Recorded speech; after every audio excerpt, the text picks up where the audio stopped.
Well, I'm Ilcin. I am currently the community manager for Songs of Silence. So everything social media related that you see for Songs of Silence, I'm the girl working behind it, or social media, live streams, YouTube, announcing news on Steam or Discord channel, everything, just piecing the news information for our fans together and posting it out there. That's me. Before that, I've worked on Songs of Silence as a technical artist. So everything from Unity integration, VFX creation, getting the game into a playable state, that I also did. So it's a bit of a all-rounder feeling that I'm doing. But yeah, currently community management is where I am at. You're a jack of all trades. Yeah, basically. That's what I like to introduce myself as also. That's brilliant. I mean, just the amount of stuff that you've listed off, it is very overwhelming for me because I can just about do editing. Believe me, it's overwhelming for me too. But it's fun also. No, yeah, I can imagine, especially in your Discord server and the YouTube presence as well. Has seen like a massive fan reception of people that are kind of just falling in love with Songs of Silence. Yeah, we're very fortunate to have such a wholesome community for that, and people actually like liking the game and playing it. So we are really happy about the reception so far, even though we had some hiccups here and there. But I guess that's natural. Yeah, we'll get onto the hiccups later on. I've got a few questions, but first of all, just tell us about your game.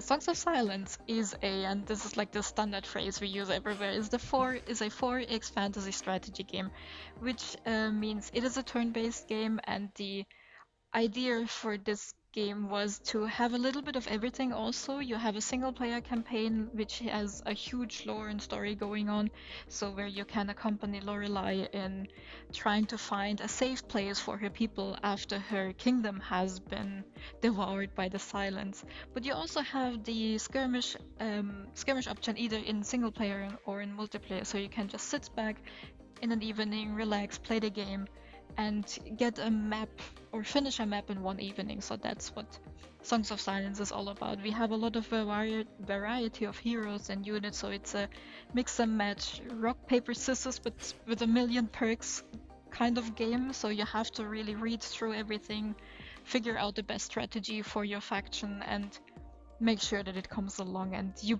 play as what playstyle fits you best, right? So we try to cover a lot of things. No, yeah, it's always good to give players exactly what they want and make their characters and their play styles, exactly how they want it to be, because it always adds that personal element as well, especially if you just had like a limited, finite amount of cards, whereas you've got tons in Songs of Silence. You've got tons of choice for players to create their build however they want to.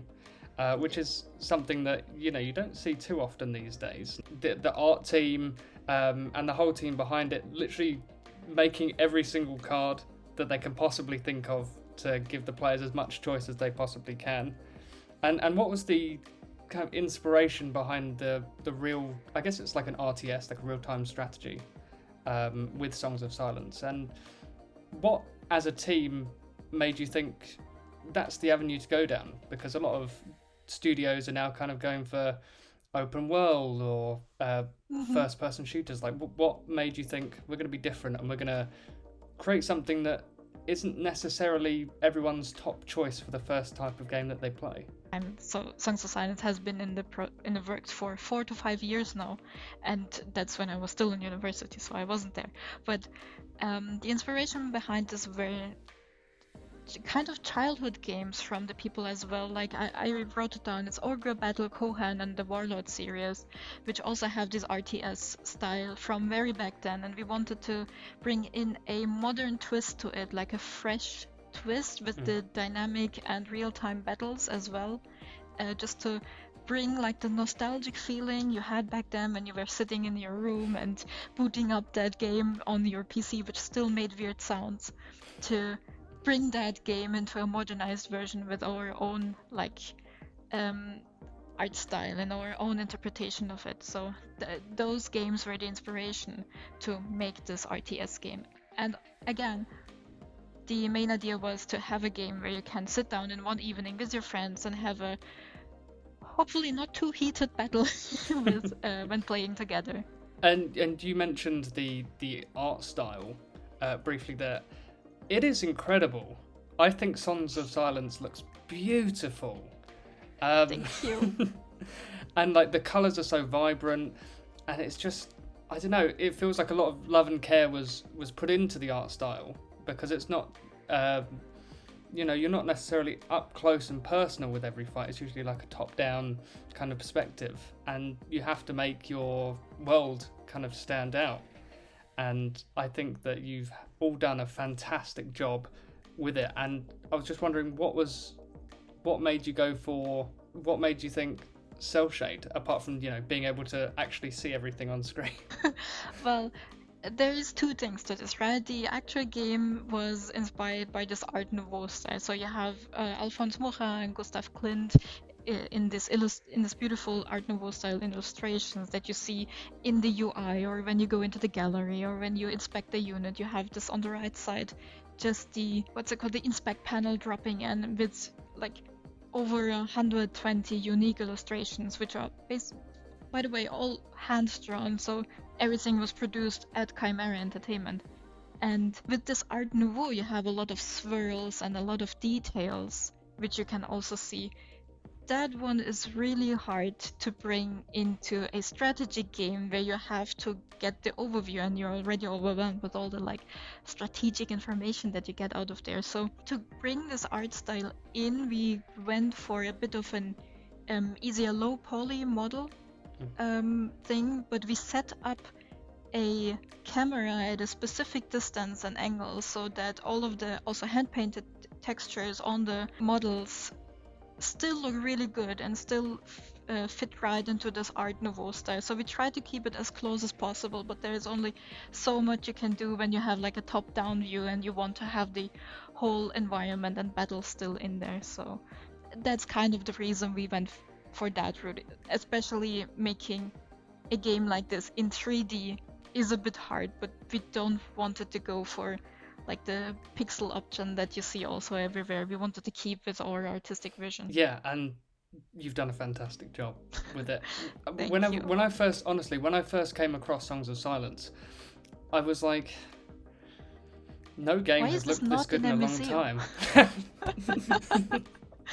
No, but it's great that you've been kind of inspired by other artists to then, flourish and even create your own interpretation of that art style. And a lot of developers that I've spoken to as of recently, they've kind of just gone for like almost like a soft art style. It's never too jagged, because they're mainly just one person. All the true. interviews that I've done so far have been with solo developers, and so it's incredible that I get to speak to someone who's working as part of a team. Yeah, that's true. Has it been easygoing to work as a team? Everyone's doing their bit, everyone's helping out where they can. Yeah, I would say so. I mean, especially during launch time, you were able to see how everyone was just pulling at the same string. I don't know if it's also a saying in English, right? Pulling at the same rope. So everyone came together, and we figured out, okay, this and that is not working out. This is not working out as intended. So we were just sitting in a room or just over the meetings, because we also have international people in our team, and we were trying to figure out solutions together. And of course, with a team where you have more than 3, 4, 5 people, you need to have pipelines set, and you need to have structures set, and you have clear roles of accountability and responsibility. So this is something, when I started working here, I realized pretty quickly these are already set in stone. You just have to learn how to use them and how to work with them. But Chimera has been a company for over 10, 16 years. I don't even remember. Don't quote me on this. But it's been a long time, right? So they had some time to figure out what's their best way to work with everything. And so working in a team is very nice. Everyone has the ability to speak up and communicate and be transparent about everything, and everything is considered, but you still know, okay, person XYZ is still on accountability for this decision, so it's their decision to make, and everyone just accepts that. It's very harmonic, I would say. No, it honestly sounds like great work environment, especially if everyone's pulling their weight. Because I know that, sometimes people can let their egos get the better of them and and be like, no, this is what I'm doing, and you can't say anything about it. But it sounds like you guys have got a great team going, and you're all very passionate about what you're doing, and that's kind of the main thing, because you can always feel the love in a project if you guys have all poured your hearts into it. And I know that sometimes pouring your heart into it doesn't always work, and I was just curious if you guys have seen any kind of major setbacks or setbacks that made you rethink certain parts of the game. One major setback I also had to ask our producer about this, because I didn't realize one during the development so far, but one maybe setback that you could say is that we try to go for a fully procedurally generated map, right? Right now we have a semi-procedurally generated option, but we did try out fully procedural, and we figured out, okay, it's just not feasible. It takes too much time to load. You cannot set clear boundaries and rules to make a map really enjoyable, and the maps felt very blank and not really nice. So there was some time poured into this, and the outcome was, it's not working. So we had to change direction, right? But this decision, I think, also came really fast, and we just wanted to make something that we also had some control over, so set our own boundaries and set our own locations so that the game designers also can balance everything really well. So it makes sense. So that is a setback that was told to me, kind of, when I asked about it, because so far, while I've been on the project, except for that hiccups on the release, I haven't seen any setbacks on this. Everything was clear defined, but I also think it's from just the experience we had from previous projects. When you're developing a game, sometimes things just don't work, and I think a lot of developers know that. I mean, I'm not one myself, but I've spoken to a few who have said that they've tried to implement stuff that they thought was going to be really cool, and change their whole game, but sometimes it just doesn't work. And I think it's always good to hear that side of it, because it means that, it's not always smooth sailing, even if you know what you're doing and you have a great idea, that sometimes things just don't work. And as you said, you couldn't craft an area to make it feel lived in and not abandoned with just like a few kind of assets here and there. I mean, I'm not on the back end of your studio, so I don't know exactly. But because of that, you've been able to, with your semi-rendering, did you say? Semi-procedural generation? Of the battle maps. Yes. Of the player maps, not the battle maps. So then, you can craft it to how you like, and that'll also reflect your storytelling, because storytelling is a big part of Songs of Silence, and you've got some incredible voice actors as well. I think you guys have done a stellar job with it. Are you guys really proud with how the story's panned out? Because I know that you're releasing it in, was it 8 chapters? 8 campaign maps, yes. So far we have like 4 playable campaign maps. We're now working on the other ones to get them ready for full release also, which is later this year, hopefully. Fingers crossed it works out. But yeah, the voice actors have just been doing an amazing job. I still talk to them on Twitter, like I see them posting, I'm like, oh, how are you doing? So they're really nice and sweet people, and they're really excited about their job. So they also poured like their whole passion into it, and you can really feel it in the voices. It sometimes gives me goosebumps when I experience the story. Disclaimer, I have not played through the story yet, so I don't even know what's going to happen. But yeah, I do think that there is a lot of thought put into the story. Are you proud of the story, like how it's unfolded? And because overall that's one of the main kind of infrastructures of your game. Well, I personally, I don't know how the story will develop, so that's kind of something it's still I happening. Can already share. But there are some spoilers that have been made. Of course, when you're working on a game, you need to know what's going to happen, and I've been sitting there and been like, really? Is this going to happen? So I also don't want to spoiler anything, but I think it's a good story. I love story-driven games, and I'm really excited to also get into the campaign. I'm trying to live stream them, which is why it takes a bit longer for me to get into it. But so far what I've seen, like it's a great hook. You get thrown into the story, and you just have to navigate your way through it. It's made really well, and if I compare the version we have currently to when I started, which was basically also without the game manual, without the tutorial, I didn't understand anything back then. And now I get into it, I'm like, oh, so that's what's happening. This is amazing. It's incredible to hear that, you know, even though you're on the team, that you're still yet to learn everything that's happening with the game, and the fact that you've still been able to steer away from, I guess, most of the spoilers of the game, then you'll get to experience it fresh yourself. That's not what a lot of developers get to do, because they're kind of in the space of the game all day, every day, 5 days a week, maybe an odd day on a weekend. Mm-hmm. And I know that you're working on the social side of it, so you don't always get to see all the little nooks and crannies from behind the scenes. But Yeah, not anymore. But I also must say there's a difference in how you work in a team, right? With such a team size, there are like feature-based teams and competency-based teams, and we're mostly working in like competency-based teams. So we have like a game design section, we have a development section, and it's a bit more. They work on a little feature without maybe always getting the full view of everything. So they implement the tools that the game developers need to actually craft the story. So you might implement the tool without ever knowing how it's going to be presented in the game, which is also an interesting way of working, right? Oh, definitely. So a developer who does not play Songs of Silence might never know what the story is if he doesn't read up on our millions of pages of documentation.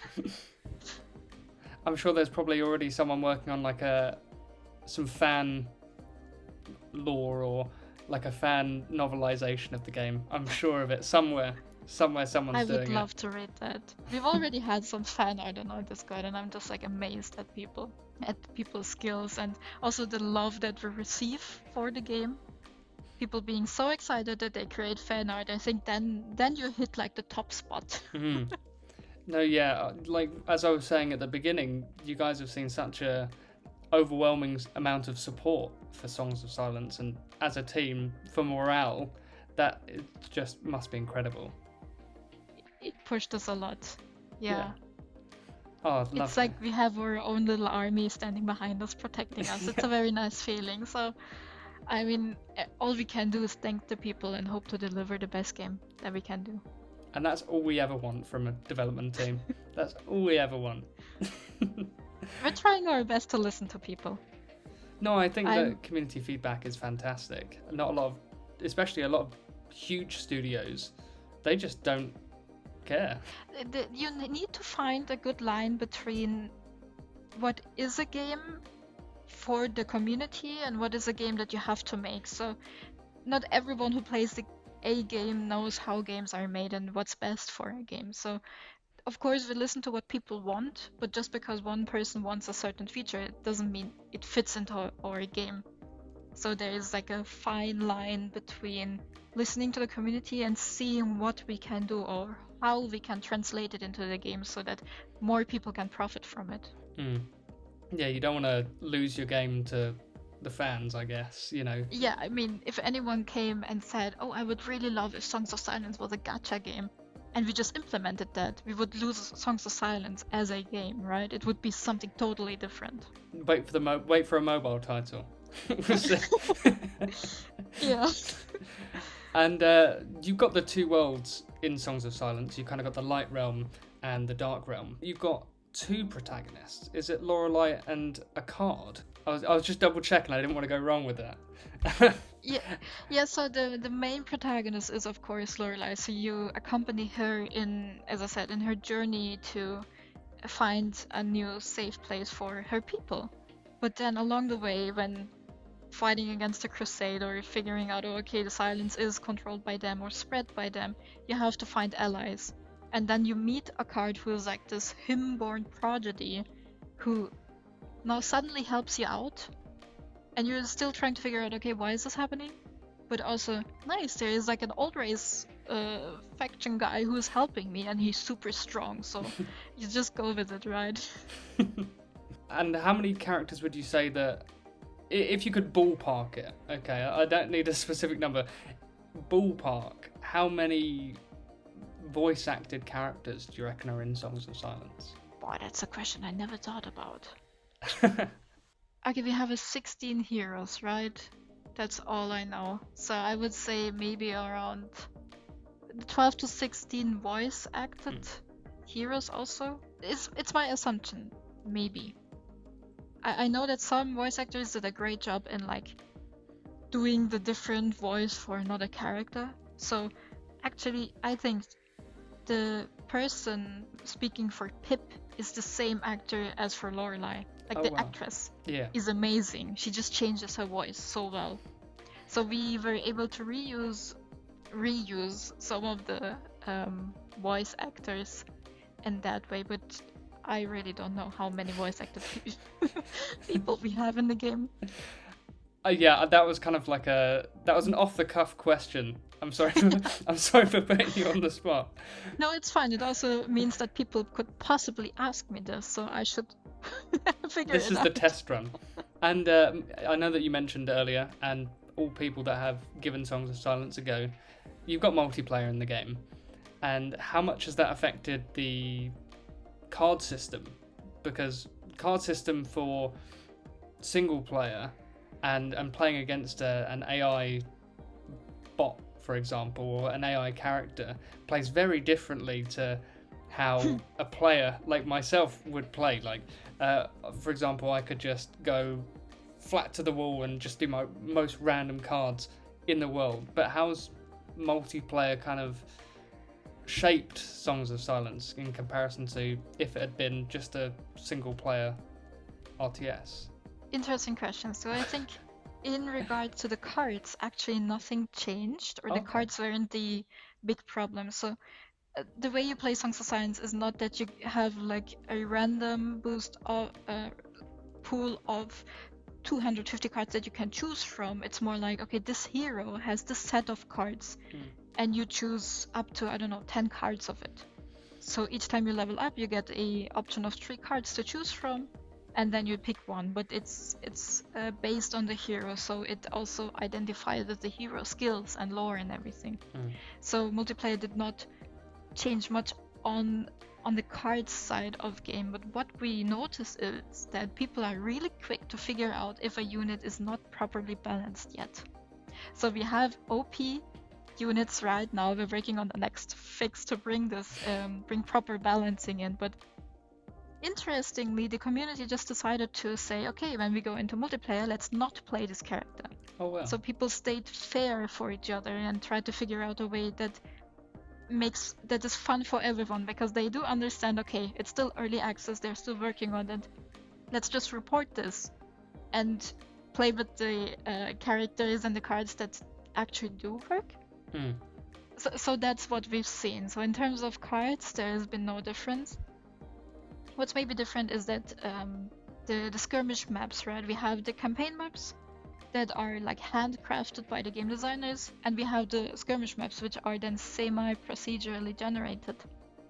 And we're hoping to bring more in for more gameplay, but we also have seen that, okay, the way the skirmish maps are implemented currently, we can definitely improve on the variety, on where to place certain locations to make sure that one person doesn't get annihilated in the first round, basically. So that's the perception that we've gotten from multiplayers. But so far, it's just been fun seeing people game. It's incredible to hear that. I think I've said incredible about 50 times during this interview. Yeah. It's wonderful to see that the community are being so honourable with that kind of stuff. It's not usually stuff that you'd see in other games where people would just simply exploit whatever they can to get ahead. And the fact that you guys have had such a... It sounds like a really nice community. Everyone just seems really nice, really, as I said, honourable. If something isn't quite how it should be, then the fans and they will all just accommodate and all generally agree to stay out of the way of X card or X unit. And I know that, especially in games like Overwatch, for example, that where that game the meta gets changed so much that if there is an OP character, people will like use it and abuse it. Yeah. Which is just. But I wish everyone was more like the Songs of Silence community. Yeah, I think the core difference right now between like a multiplayer game like Overwatch and Songs of Silence is that Overwatch is very competitive in the way the multiplayer is set, so everyone wants to be the best, while Songs of Silence is more for a round of people that you directly chat and interact with. So you do want this game to be enjoyable for everyone, and there is no real big rush or no big, I don't know, dopamine kick in winning very fast and early in Songs of Silence, because the game gets fun the longer you play, because you build up, you finish each turn, and then you try to get your strategy going, and then it either works out or it doesn't, and you have like surprise elements like the adventure locations. You go in, you see, oh no, my army is not strong enough, so you wait another turn. So that's what makes it fun. It's more a long-term relationship, right? So there's some commitment in there, you have to stick with it, other than like this fast rushed multiplayer as in Overwatch, where you just have to go in and get rid of everyone basically. In Songs of Silence you don't want to get rid of everyone, you do that later. Yeah. You do that after careful planning, and then you utterly destroy everyone. Yeah, so it looks like you knew what you were doing all along. Some people do, it's amazing.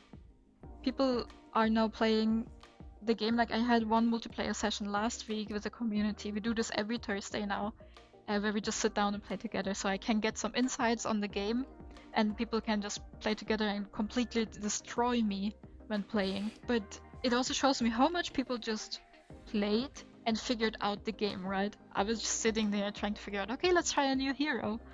People went in and they were like, okay, they were building themselves up so good, they figured it out. I'm like, wow. God.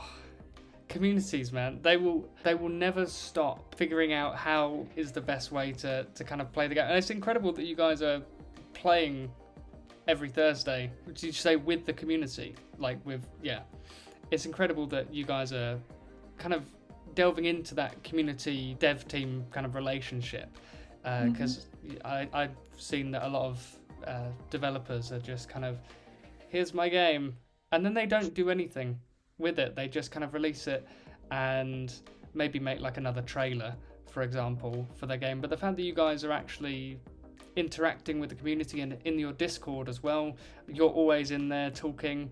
And so are the other team members as well. And I think being able to talk to people on the other side builds massive rapport and trust within the gaming community for Songs of Silence. We're gamers ourselves, right? So we also play the games, and this is what we would love to see from the games that we love playing.